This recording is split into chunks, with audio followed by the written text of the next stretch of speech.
আসসালামু আলাইকুম। Welcome to our channel RMS the horror world.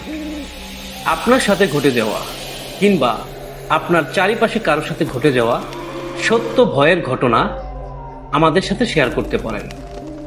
আমাদের সাথে ঘটনা শেয়ার করার জন্য আপনাকে ঘটনা লিখে অথবা রেকর্ড করে ইমেইলের মাধ্যমে পাঠাইতে হবে।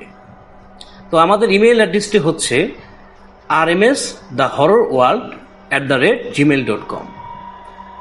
তো ঘটনা পাঠাতে আমাদেরকে ইমেল করুন। আপনার ঘটনাটি যদি সিলেক্টেড হয় তাহলে অবশ্যই আমাদের এই চ্যানেলে প্রচার করা হবে। তো আর কথা না আবার চলে যাচ্ছি মূল ঘটনায়। আজকে আমাদের এটাই প্রথম এপিসোড। এই প্রথম এপিসোডে আমরা একটাই ঘটনা রেখেছি, কারণ এই একটাই কালেক্টেড হয়েছিল, যেটি পাঠিয়েছে আমার এক স্টুডেন্ট। সে নাম প্রকাশ করতে চায় না। তো এই মুহূর্তে আমি সরাসরি ঘটনায় চলে যাচ্ছি। ঘটনাটির নাম দিয়েছি আমরা মাছ ধরতে গিয়ে ভয়। ঘটনাটি ঘটেছে টাঙ্গাইল সদরে কোনো এক গ্রামে। যার সাথে ঘটনাটি ঘটেছে তার নাম জয়নাল, এবং এই নামটি ছিল একটি ছদ্মনাম। পেশায় মুদি দোকানদার হলেও তার ছিল প্রচুর মাছ ধরার নেশা। এক বৃষ্টি ভেজা রাতে পরিবেশ ছিল নীরব, নিস্তব্ধ। ওই গ্রামে ছিল একটি বিল। জয়নাল টর্চ লাইট এবং মাছ ধরার ফচকা নিয়ে একাই মাছ ধরতে চলে যায়। তো ফচকা হচ্ছে গ্রাম্য ভাষায় একটি নাম, যেটা আসলে গ্রাম্য ভাষায় এটা মাছ ধরার জন্য একটা যন্ত্র, যেটা লোহা জাতীয় কিছু দিয়ে তৈরি করা হয়। ওই দিন অন্যান্য দিনের তুলনায় মাছ একটু বেশি ধরা পড়ছিল। বিলের পানি ছিল হাঁটু অবধি। প্রচুর মাছ পাচ্ছিল জয়নাল, তাই মাছ ধরায় সে খুবই মগ্ন ছিল। কিন্তু হঠাৎ সে দেখতে পেল তারই এক পরিচিত রবি মিয়াও সেও মাছ ধরতে এসেছে।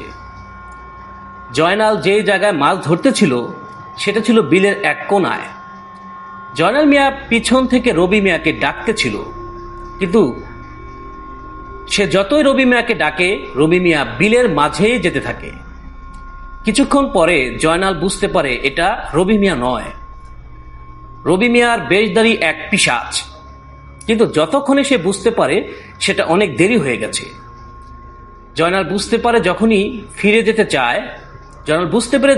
যেতে চায় তখন রবি মিয়ার বেশধারী পিশাচ তার আসল রূপে ফিরে আসে। এক বিবর্ষ চেহারা, যার দিকে তাকালে গা শিউরে ওঠে। জয়নালের দিকে পিশাচ এক ভয়ঙ্কর দৃষ্টিতে তাকিয়ে থাকে। জয়নাল ভয় পেয়ে দ্রুত বিল থেকে ফিরে যাওয়ার জন্য রওনা হয়। বিল থেকে ফেরার পথ ছিল দুইটা, একটি মসজিদের দিকে গেছে আর একটি গ্রামের বাজারের দিকে গেছে। জয়নালের বাড়ি বাজারের দিকে হওয়ায় সে ওই রাস্তাটা বেছে নেয়। ওই রাস্তাটা ছিল মূলত ধান খেতে পানি দেওয়ার ড্রেন।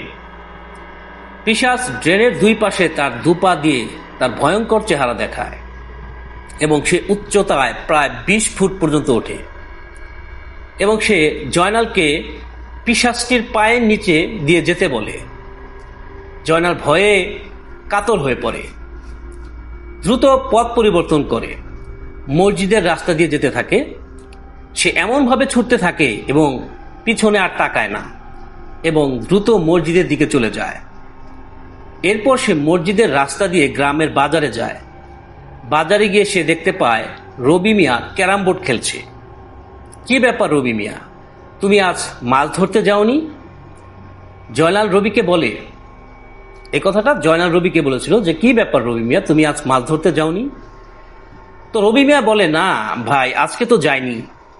এর কথা শোনার পর জয়নালের ভয়টা আরো বেড়ে যায়। সে কাঁপতে থাকে, মাটিতে লুটিয়ে পড়ে।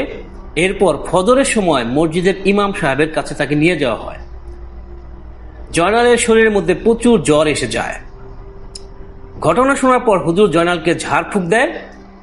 প্রায় সপ্তাহখানেক অসুস্থ থাকার পরে জয়নাল ধীরে ধীরে সুস্থ হয়ে যায়।